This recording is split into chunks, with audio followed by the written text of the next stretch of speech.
This program is designed to provide general information with regards to the subject matters covered. This information is given with the understanding that neither the hosts, guests, sponsors, or station are engaged in rendering any specific and personal, medical, financial, legal, counseling, professional service, or any advice. You should seek the services of competent professionals before applying or trying any suggested ideas. Magazine publisher and entrepreneur Judith Mancini is sharing captivating conversations with experts in their field about the latest trends in our ever-changing world to help you become healthy, wealthy, and wise. Judith Mancini Today will spark your interest and inspire you to lead your best life ever. And now, here's Judith. Judith Mancini Today is sponsored by Basic Brands, Inc., providing the highest quality specialty products in the natural food industry. Visit basicbrandsinc.com and enter JMT15 for your 15% discount on your first order, including their best-selling vitamin E ointment, which helps restore moisture and elasticity to your skin. Hey, everybody, welcome. I'm so happy that you've all joined us. I could say I'm happy to see you, but I know I'm happy that you can see us. That is something that we added to this podcast after all of my tenure on Dishing with Judith, and it started this Judith Mancini Today to hopefully help you keep up with trends that are going on so that you'll know what's happening in the world and how you can better your business or build a new business or just live a better life with health and wealth and happiness too.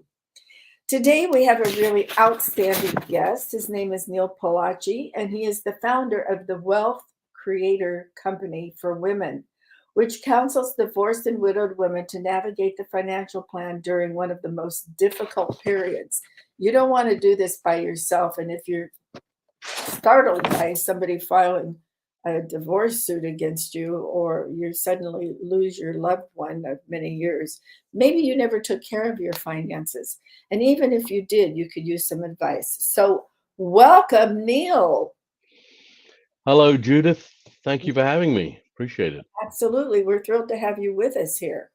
So Neil, tell me what gave you the idea to create this wonderful program with many different arms and features of it that are combined into it to help women specifically. How did you come up with the idea? Yeah. Well, I call myself a recovering financial advisor. I was a financial advisor for 25 years, started in 1983. I got to a point after 25 years, I thought, well, I want to do something a little different. But it's not like I was going to go from financial advisor to astronaut or something, right? So, I wanted to stay in the same field, but I wanted to do it differently. So becoming a divorce consultant, I do work with widows as well. But primarily my work is oriented toward the divorce field. And that came about, honestly, as a result of hiring a coach. Practice what you preach. Like, I believe that coaches are very important in helping you in many, many different ways. Oh, so you mean you hired a divorce coach, or you? No, I didn't hire a divorce coach. I hired a business coach in that situation. Oh, a business coach. Okay. Yeah. I'm so you've got divorce coaches, business coaches, life coaches, marketing Sure. coaches, I hired a business coach, and she said, okay, you work well with women. Awesome. Fantastic. But working with women is not exactly a niche. There's half the population of the planet, right? I think maybe even a little more. Yeah, maybe a little more, exactly. So we got to break it down a little bit, Neil. Okay. So we broke it down, and she came up with the idea of working with divorced and widowed women, actually, and it was terrific. It just, Let me ask you, was she going through something of that itself? I honestly don't remember. I'm not sure. Maybe she had been. I don't think she was at that time. She just was good enough but to find that niche. yeah, maybe she had been through a divorce or lost. I honestly don't remember. I Well, remember her, I just don't remember the circumstance. I think it's a good niche for you because I recently read that there are over 1 million divorces a year in the United States. And Yeah, I would yeah. venture to guess most of those women have never worked, have outside of the home, and don't even know how to write a check. So Well, I think yeah, this I is mean, I something think there's a very number of people out there. Yeah, important. Judith. I mean, definitely over 1 million. I mean, some of the states don't actually report. Like California does not True. report. Florida, New York, they don't report. There's probably closer to 1.5 million divorces in the U.S. That's 3 million people, right? I mean, it's a couple. So there's 3 million people going through a divorce in any given year. So, that doesn't take into account those that are still struggling from 2021 divorces and maybe even 2020 Right. divorces. That's So there's right. literally millions of people that are going through and dealing with divorce at this very moment. And it doesn't just affect the couple, it affects the kids, it affects the extended Absolutely. family, but particularly the kids. It's a really, really tough situation.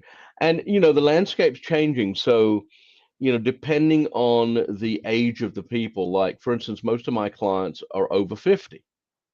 I work with That's women interesting. only. Yeah. Sure, that's interesting. Right. Now that client, in my situation, about half of them are career women and half of them never wrote a check. I mean, I'm exaggerating, but now if you were working with people who were 30, that's not the case, right? I mean, maybe they've been married 4 or 5 years, and they're career women in almost every case, and they are quite capable of, doing all of that. And so then it's just a question of, do they want a partner in crime? Like, do they want some help? But it's not that they need to be taught, right? Sure, So sure. it's different. And maybe my clients are older just because I am. No, I think the statistics have changed quite, Yeah, um, going up to a higher age. For instance, well, first of all, I'm unique in some regard because I divorced both my other husbands. It was me who instigated the divorces. So they were pretty well thought out yeah, by me. And I would venture to guess that a lot of the people in their 50s who are now deciding to get divorced is because they've decided they just don't want to put up with whatever is going on and they want to live a happy life. So they're filing for divorce now. It's not looked on as being something horrible like it used to be in the hmm 1950s or the 1940s. hmm And they want their freedom. And it's a good thing that they have somebody like you to go to help them through this. Because I was reading this exactly what you help them with. Why don't you go through a list of what you could actually help? Say, if I came to you, I'm not getting a divorce. I finally found the man of the love of my life. Oh, So that's we're good. Good happily to married hear. now for nearly 27 years. So Yeah. uh, tell everybody exactly what you do if I knock on your door and say, Neil, I need help to get at this divorce. I don't know what to do. It was thrown at me. I had no idea. I thought Right. everything was fine. Help. So, yeah, I mean, yeah, right. And so I look at three different stages, you could say. There's the pre-divorce. Now, most people, or not most people, but the average person is thinking about it 2 years before they file. Really? So there's the pre. Then there's the divorce, right? I've filed, and now you have to go through the process, whatever that may be in your state. And then you've got the post. Okay, we're done. Now what? Right? Now, Absolutely. I do a little tiny bit of the stuff during the divorce. Like I don't really like the fight, and I don't work with the husband. So, I'm working a lot pre-divorce, getting my client ready so that she's not like a deer in the headlights when she goes in for it, right? Then the post-divorce, okay, I'm done. I've got my half, and I'm either paying income or receiving income, spousal support, whatever it may be. So now what do I do? I'm 50. but I'm not 50 like 50 was in the 1950s that you described.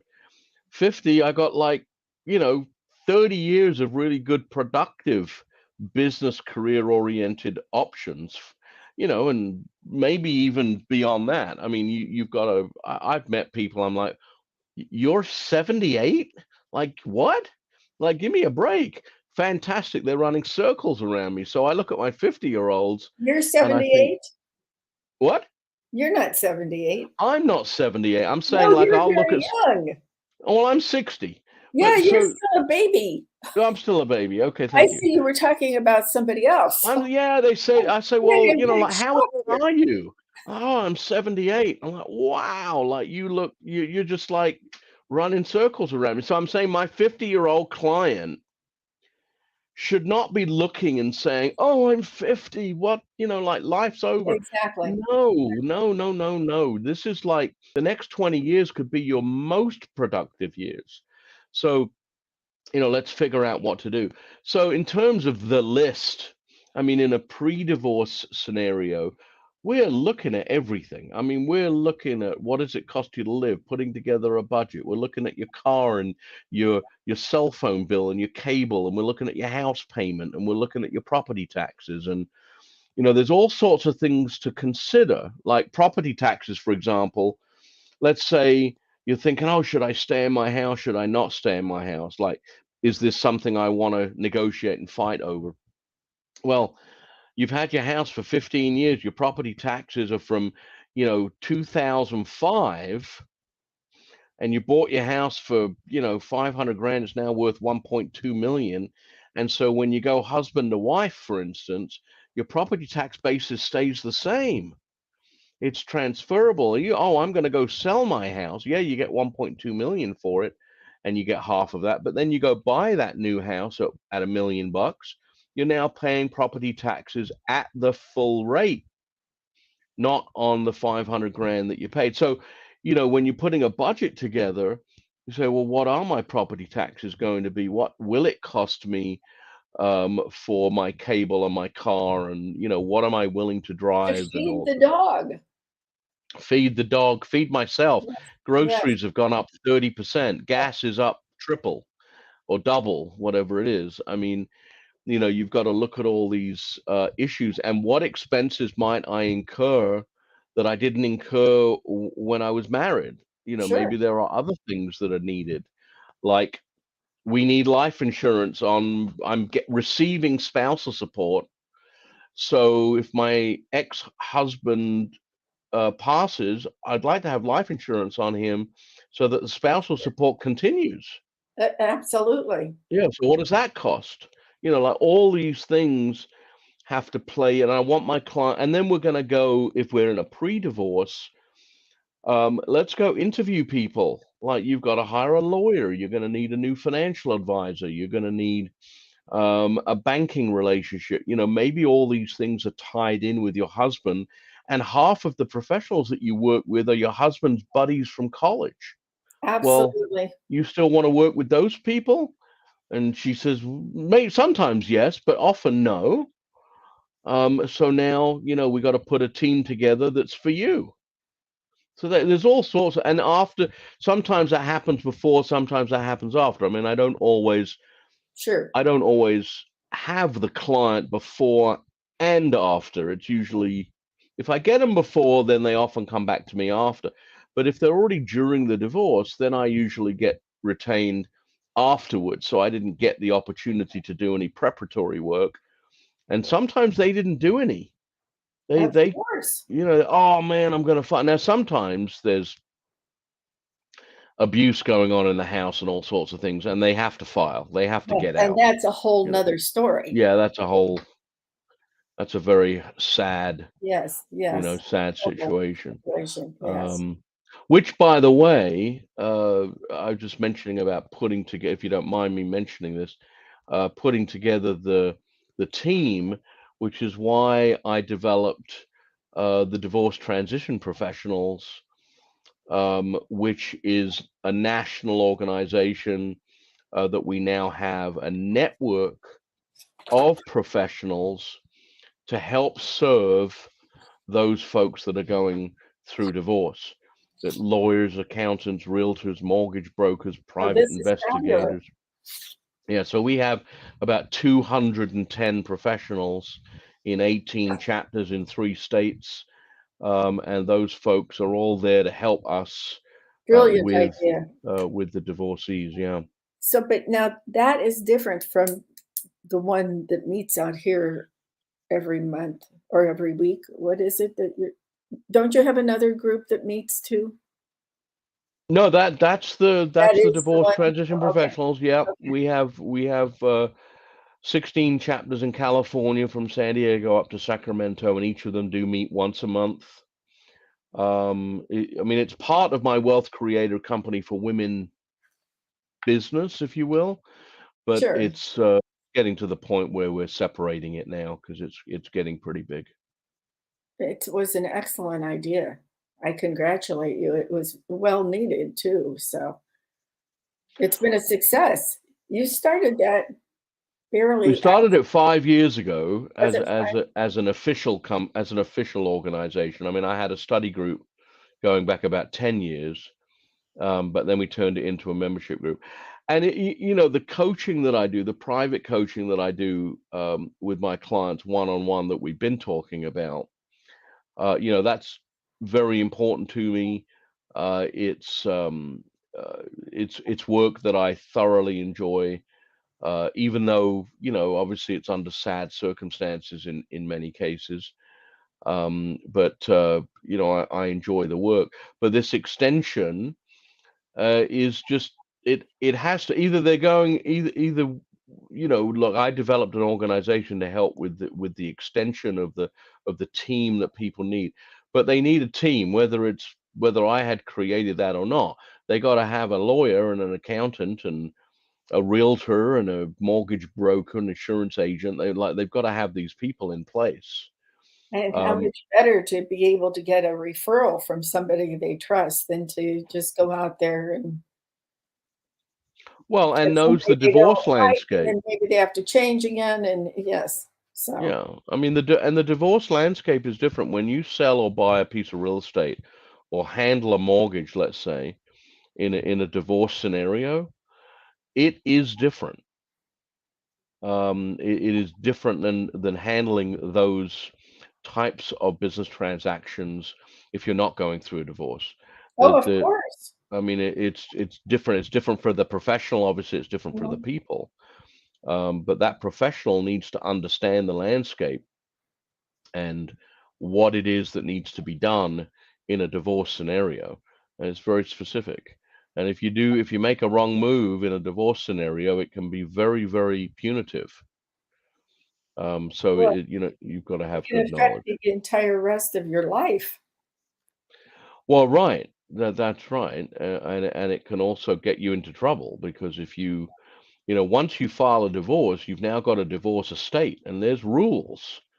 Like you can't just do what you want in a normal community property sense. Once you've gone into a divorce, everything's somewhat frozen, Exactly. Yeah, until it's all right? settled. Sure. Yeah, so you can't just say, "Oh, I'm gonna go sell this," or "I'm gonna go change the beneficiary on that." Like you've got so if the professionals don't understand what the rules are, you know, they could make a move, they could do something and like literally Well, get you sure, into like trouble with the court. as if you were when you were talking about the life insurance policies, of course. Hmm. That's a good one to use as an example because a lot of times the bad person in the divorce who wants to punish the other partner, they'll go in and do things like that. Oh, And of course, yeah. I mean, divorce is not a good business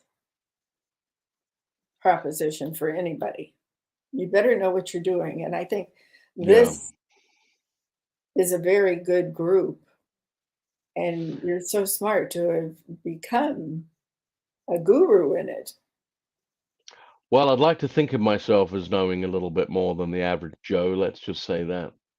And we just, you know, it was yesterday, wasn't it, that our two famous people finally got their decisions, right? Oh, I was just happy about that. Now, see, this is a person that Amber Heard, whatever her name is, she gave all women that really have been sexually or verbally or physically abused a bad name because apparently she was lying and made up a lot of this stuff.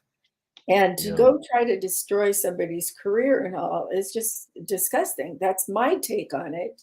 Mm, But it seems to follow her through her life when she made these uh, pledges to donate this money to the different mhm, charities and never went through with it. So you mm. have people, unfortunately, that don't think about being a good and fair person. And really, they don't care what they do to destroy the other party. And this was glaring to be in Yeah. front of the public for this long. And I bet there are a lot of people who have considered what they have been saying about their spouses or former spouses. Yeah, you'd hope. I mean, I didn't watch any of it. I don't know anything about it other than the Oh, I fact that didn't watch the court case. I don't have time to watch no, something like exactly. I that. mean, it I did was, read about it and listen to the news. yeah.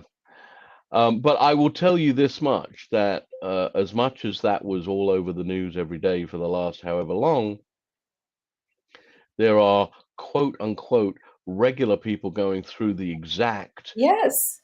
situation every day of the week, and there are literally, I mean, I don't know, people call people crazy. I don't know how much real mental illness there is going on with regard to the way people act. But I will say that I have seen situations, and I'm working only with the woman, right? So I'm entirely biased. Of course, I mean, Of I work course. for my client, so and I'm not a lawyer, so it's not the same kind of relationship. But I work for her, and I will do everything in my power to help her to be safe financially, whatever, mostly financially, right?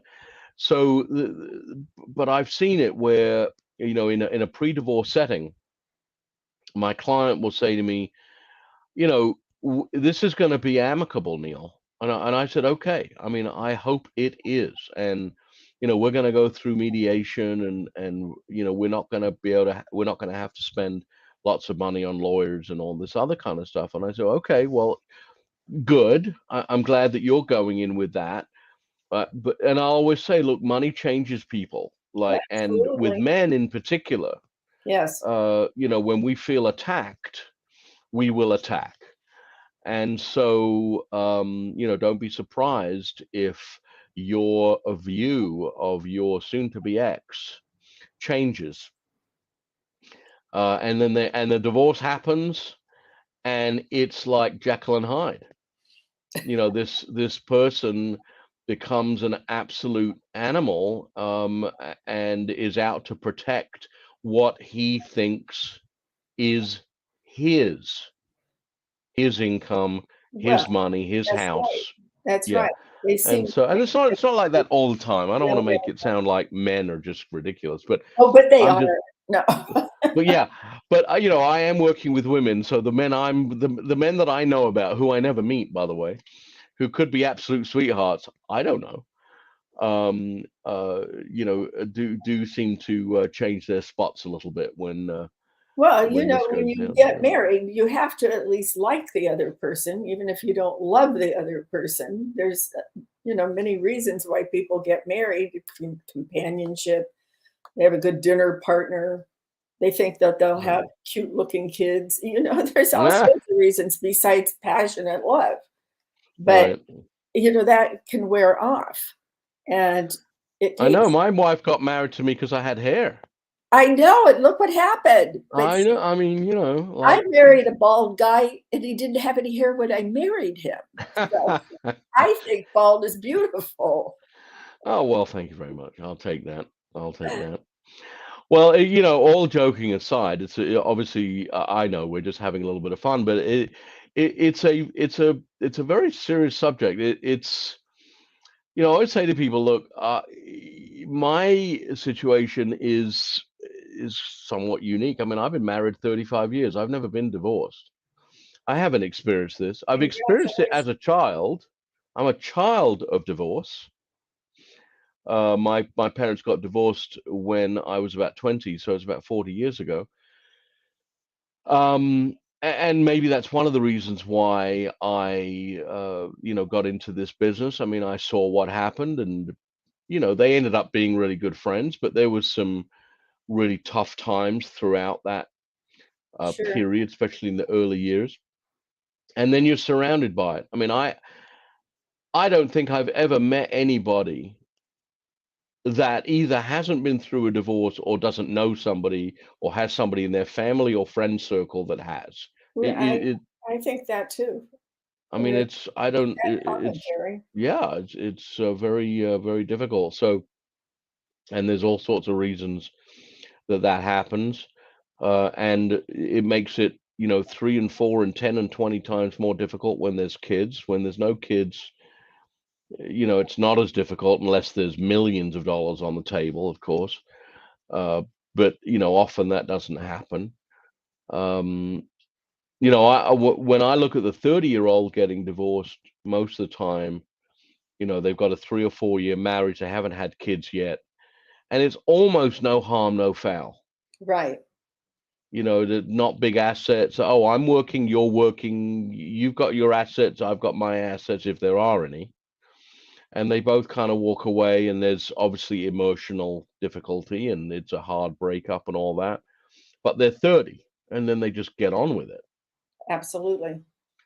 And the female, like why I probably don't have a lot of female clients that are that young, is because they just get on with it. Like, get the hell out of my way. Like Sure. yeah, all right, I want to learn this, and I'll go on the, I'll Google it, I'll figure it out. Like I'm a career woman. I'm already, CFO, CEO, running my own business, whatever they're doing. So But it's that just a different changed the situation. landscape for divorce because so many women did enter the professional field and have careers, and it has changed everything. So you can walk away. Yeah, Yeah, exactly. And start that over. right, and that's one of the things that I do with my clients who I work with pre-divorce. Like, what situation do you have to be in? Like, people don't really think about it, but like, you want to have some cash, and you want to have, like, do you have your own credit cards? Like, do you have Mm. credit? Like, let's go. Have you ever looked at your credit, with the three major agencies to see, oh, okay, great. Well, then do you have credit cards of your own? Not credit cards that you either both did or that he did and you're a signer, Right. but the ones that are in your name alone. And if they don't, then I'm saying, okay, well, if your credit allows it, let's go get you a couple of credit cards. And if your credit doesn't allow it, let's get your credit to a point so that you can do that first. Get yourself a couple of credit cards. And, like I'll say to my clients, I know this is going to sound a little not creepy, but maybe some people would see this as being unethical, but I don't think it is. And that is that you've got to be a little bit sneaky. Like, you're already getting divorced. You've already made that decision. Like, that had nothing to do with me.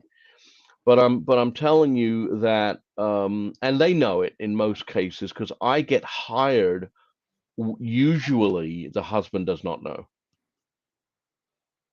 So The they're already husband doesn't know that they're getting a divorce? doesn't know they're getting a divorce and doesn't know I've been hired. No, that's just amazing to me because I would assume it's mostly the men. Yeah, I mean, I look at myself as an anomaly because I divorced two men. I just didn't have Yeah. good judgment until I found my husband Well, you now. may have been at the time, but these days it's quite common for the woman to file.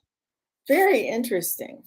Very Yeah, interesting. and so Well, she there's better get some extra money he set aside then, if these well, women, and look, in and some that's a good thing cases, to come to you to yeah, prepare. right. And look, I've got many clients who have fabulous incomes. Like, they're making good six-figure incomes. So excuse me, so that's not an issue. Like, they're not worried about, can I make the mortgage payment and so on and so forth. Sure. That, in fact, they're more concerned. I was just talking to a client, and she's making about $180,000 a year, and her husband makes about 300,000 a year. And he's threatening to retire. And so she was more concerned not about what he's doing or not doing, but if he retires and his income goes down drastically, will I have to pay him spousal support? Well, I kind of did have to pay spousal support on Oh, okay. Well, then you've I had to not pay this spousal support, but we owned a company together, but I had to cough up a lot more than he did. oh, okay. Well, then But, you've I was the one who made the company successful, and I never right, let him come back after me after that. right. So, And it happens, a lot more than I think it happens a lot more than people think. I think also, to be fair, you're surrounded by a lot of affluency, well, right? yes, we're very fortunate. Yes, So we are, like, if people come to me, first of all, they have to, like, I'm a consultant, so they got to pay me. It's not like I'm on some kind of contingency plan. And so, there's got to be some level of affluency. Otherwise, how do they hire me? How do they hire a lawyer? You know? right. So, we're not usually dealing with people who don't have any money. And for those folks, and I do get some of those people who come to me, and I do a little bit of pro bono work, That's because, very kind of you. well, I thank you. I just think that there are some situations that are just so sad. The ones where I'm looking and I'm thinking, like, this person is never going to get out if they don't get some help. I Um, know. I met somebody on one of the Facebook groups who was just shocked that her husband had filed for divorce. And oh, yeah. I mean, she's devastated. And Yeah, I it's mean, yeah. in my mind, I don't see how people can't suspect something is going on, that your relationship isn't the same, you know? I Well, don't, I mean, I don't think people. I well, some people have their religion to consider, and they figure that they are never going to get They're divorced never because going they to took get these divorced. Yeah. vows, and they just think that through thick and thin, so to speak. But that's not how the world is these days. Everybody deserves Hmm. to be happy and move forward, and that's I really wonder if those pretty people, much pro Judith. bono. I wonder if in some of those situations they're shocked, like, Yes, I think they are. they're shocked, like their system is shocked, but not surprised. Like, Well, if that you were could to be too, yes. if you really dig down, you say, well, really, like, could you could you have seen this coming? You're disappointed, you're hurt, I understand Sure. all of that. But are you like, it is so, like, I could never have imagined that he would do this. And I think most of the time people will say, no, I guess, we did, there were this and that and that and this. I'm just shocked that it actually happened.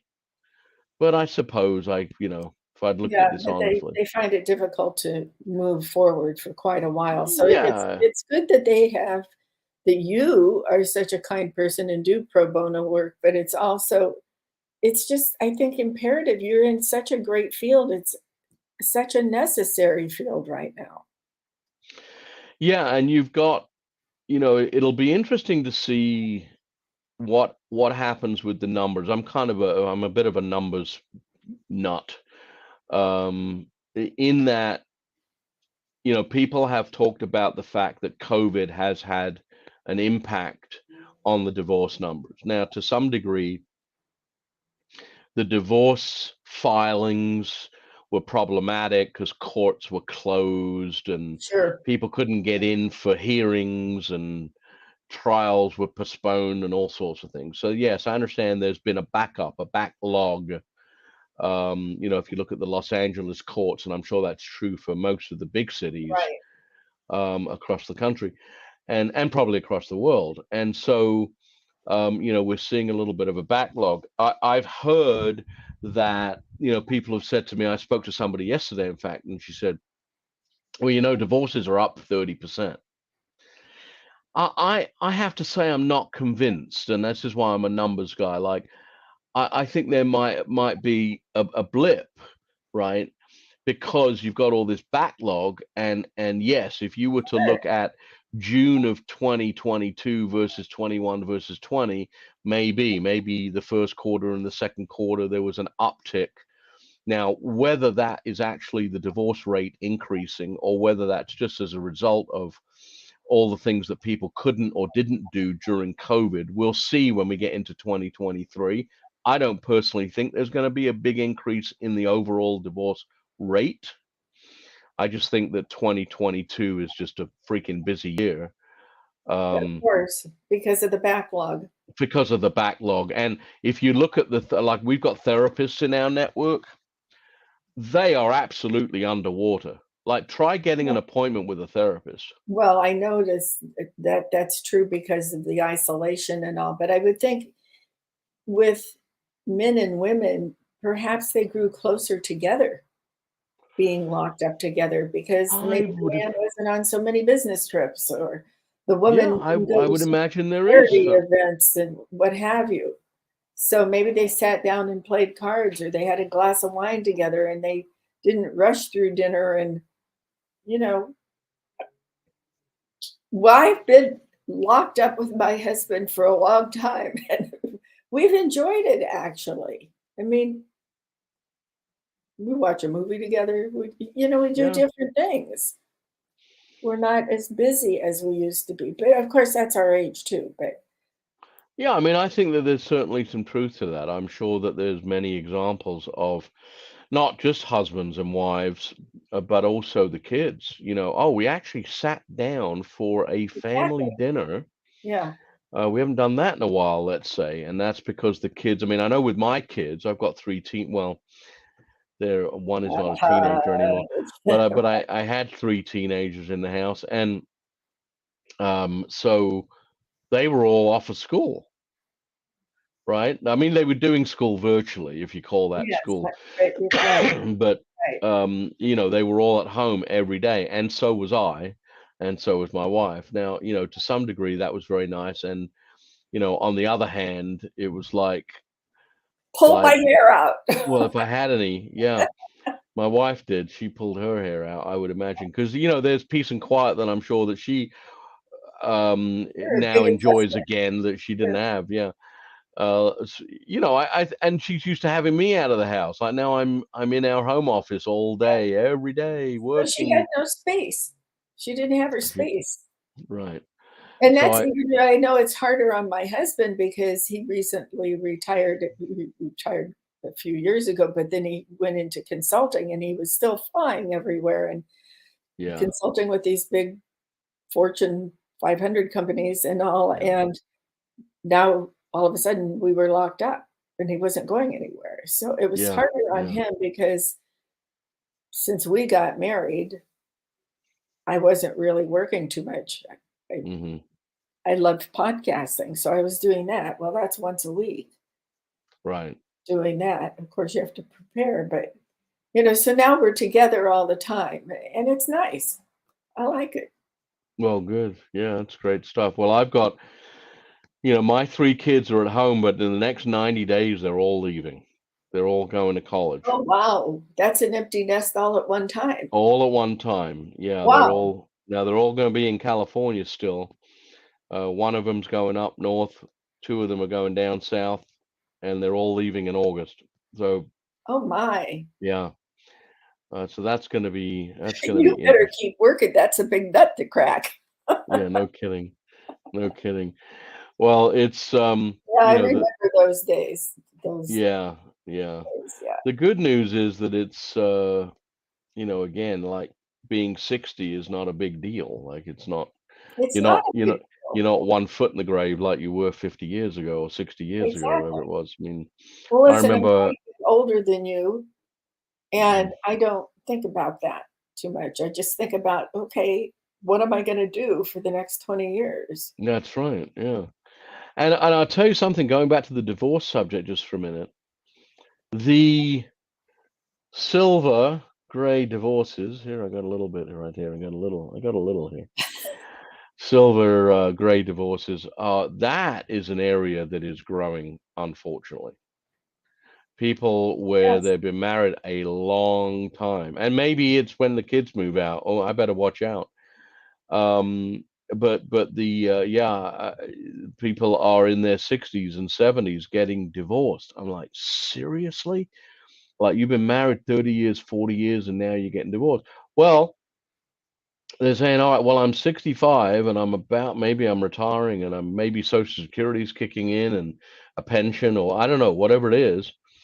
But now they're saying, well, I got 30 more years. Like it's not like I've got 10 more years left. Like I've got 30 years and I'm gonna make the damn best of it. And I'm not happy in this situation. So I certainly get that. But yeah, the gray, there's actually like it's called that, the gray divorce, the silver divorce.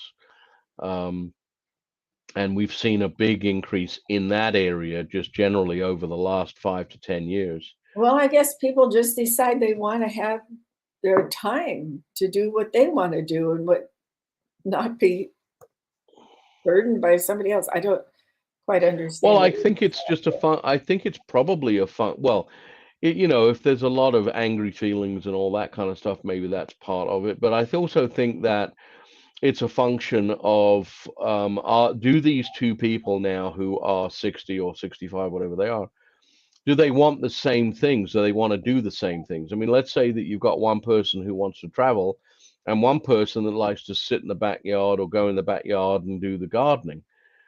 Um, you know, and they're not willing to do both. Like if you say, well, we'll do a little bit of traveling, we'll do a little bit of gardening, like if you're willing to do both and compromise, that's fine. But if you've got people that are completely different in what it is that they now want and want to do, then I can see that being difficult. And I think maybe a lot of it I don't have grandkids yet, but maybe a lot of it has to do with that too. Like, are they because if you've got kids, then maybe the next step is grandkids. So, maybe that, I don't know if that keeps people together or doesn't keep them together. I'm not really sure. But, that to me, I don't think that keeps people it together. doesn't keep people together, no. But it's a Having motivating grandkids factor in because terms of what you do, right? yes, well, of course, yes. But I'm fortunate that my daughter lives in Santa Barbara and my son's family that are left without him now live in Woodland Hills. So I'm right here close to both sets of Oh, that's great. of course I mean grandchildren, and of course I have my husband. So it's a little Yeah. different. And, we're both healthy and health is a big deal. And Hmm. maybe people getting divorced don't like the lifestyle that some people live when they're married to them. For instance, maybe the man goes out and drinks all the time after Yeah. he gets off work and doesn't come home. Maybe he's cheating. I mean, there's lots of reasons to get divorced. Yes, But unfortunately. I want to kind of let you have time to give your websites and all, but I highly recommend that any women listening to this contemplating divorce or having been served with papers, or if you're a widow, you need to see somebody like Neil. And I know Neil has the utmost integrity. I've known him for those 5 years when he started this. We met through a mutual networking group. And he's just super. So I highly recommend him. And I don't normally recommend people on my radio show, but I think this is such a very important subject that I do recommend Neil. I endorse him.